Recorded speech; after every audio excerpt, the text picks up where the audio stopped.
Some callers coming through now, if I'm not mistaken. Please work. Caller, you're on the air. Good evening, Gary, and good evening, Mr. Swan. Good evening. I'm listening to your show tonight, and I'm hearing Mr. Swan's point about the UBP bottoming out. And I would just like to say that it seems to me that going forward from here, to go forward with a guy who fought 4 elections, 3 of them in defeat, and then when the rest of the party was losing ground to the PLP, actually took a seat from the PLP, he's the better man for the job as opposed to a fellow who took a stronghold and turned it into a marginal. And I would like to say to Mr. Swan to keep up the good work, and and hopefully it'll come good in time with the type of determination that we've already seen him demonstrate. He can turn the UBP around. Good luck to you in the future. Thank you very much, caller. Thank you. A ringing endorsement, if ever I heard one. Well, the time we live in is everyone lives in the time of now, and the fact that it took me a long time to see some success, I'm a realist. You can't change persons' views You go ahead. unless Hold on, please, caller. unless you are prepared to put some time in.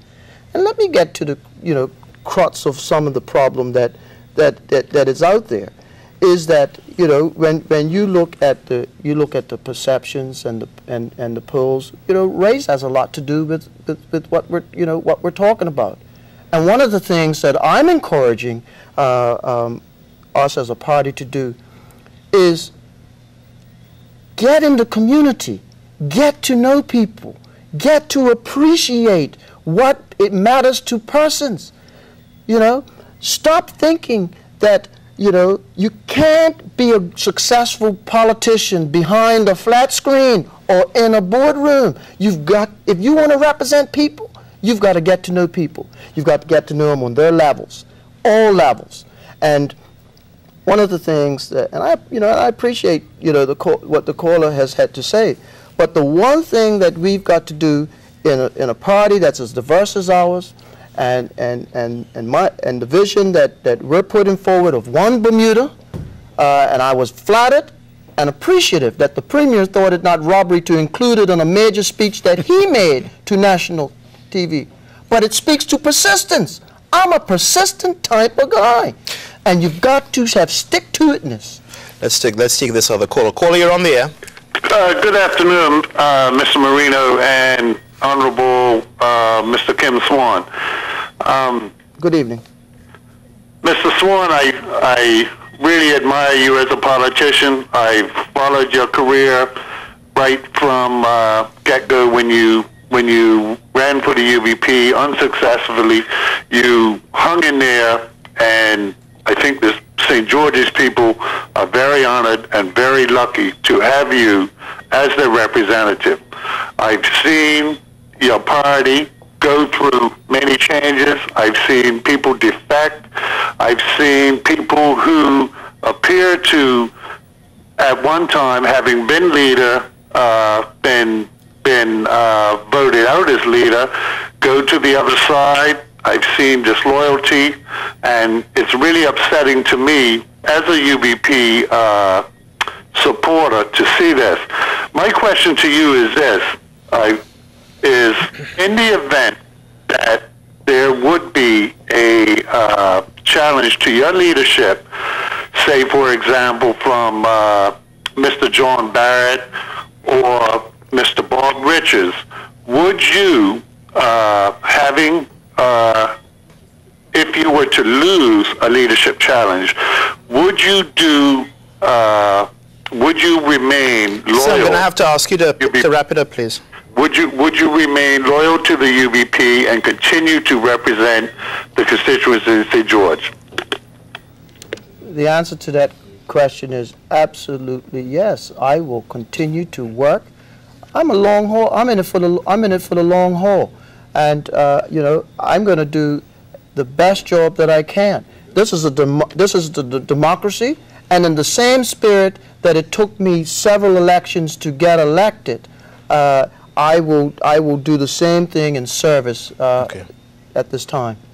Caller, you're on there. Please keep your questions short. Okay. Go ahead, ma'am. Hi, I'm just calling to make a comment, actually, about Bob Richards' comment the other evening. I think he should be extremely embarrassed by what he said. Kim Swan took over the UBP party in a time where the UBP party was struggling, and whether no one else was elected or not, he took upon that responsibility. He did not win it by default. He won it outright. And Bob should be supporting Kim, not challenging him. And honestly, whether he won it by default or not is not the point. He is Kim Swan's colleague and should be defending him and supporting him, not hanging him out to dry on national television. I have been a long-time supporter of the UBP, and Kim, keep up the good work. Thank you. Thank you for your comments, ma'am. Two quick questions here. What efforts are being made to bring it's actually 5 MPs back to the UBP fold? And are you prepared to bite the bullet and encourage the UBP to change its name? Write those down and maybe you can answer them afterwards. Go ahead, caller. You're on the air. Yes, good evening. Good evening. But first, I'd like to say I'm not a voter, a registered voter in Bermuda. I am a visitor. However, I've been visiting since 2001, and I have followed your politics because of my involvement in Houston, Texas, with our politicians in our community. And I must say that Mr. Swan has given me the impression that he would be a really good candidate and a good person to connect the heart of Bermuda with the political structure that you all have here. It is very refreshing to read the different articles since, like I said, 2001 up until today. And again, I would say if I could vote here and I lived here, I would vote for Mr. Swan. Thank you very much, caller. Keep coming back and invite your friends as well. Yes. Now, how would you respond to these two questions that we mentioned previously? Well, with regards as quickly as you can. With regards to the dissidents, they certainly have made their choice. The one thing that we must do, as they will sit in Parliament along with us on opposition benches, is work with them on legislation and on ways in which we can provide better governance. That's the first thing that we can do. They've made their case. Prepare to bite the bullet and change the UBP name? Well, when it comes to the name, that is something that would have to be done at a special general meeting, and it would take the discussion. But that's the icing on a cake. As you don't put something like that before you make yourself more of a grassroots organization and make the structural types of things. Like, you got to bake the cake first. Go ahead, caller. You're on the air. Please keep your questions or comments short. Well, okay, first on DLP, and Don't listen to your TV set. Turn your television down, please. Turn the television down. And what I'd like to say is that intellectuals have never been done so well in Bermudian politics, that people who do well in Bermudian politics are people that are very likable and people who can make you feel like you're the last person on earth. John Swan had that capacity, and I think Kim has it. Kim has that. Well, I guess it gets golf. Golf, you got to make everybody feel comfortable when you're playing. And again, as I said, I'm PLP, but I do think Kim is the best thing the UBP can produce, and I think he's got very strong possibilities. Thank you. Thank you very much for your comments. On another comment here, it might seem that tonight's appearance represents something of a last stand by Kim Swan in the face of a withering attacks from within and without. Kind of reminds of Custer, who not only lost his life, but took with him all of his comrades in the 7th Battalion. Could this be the ultimate result of Mr. Swan and the current UBP? Western fan like myself. Go ahead, caller, you're on the air. Good evening. How are you, sir? Go ahead, sir. I'm all right. Yourself?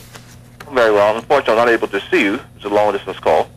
But the point I want to raise here is that when people elect or vote for you or an individual, they don't vote because they want just simply to see you there. They want you in power.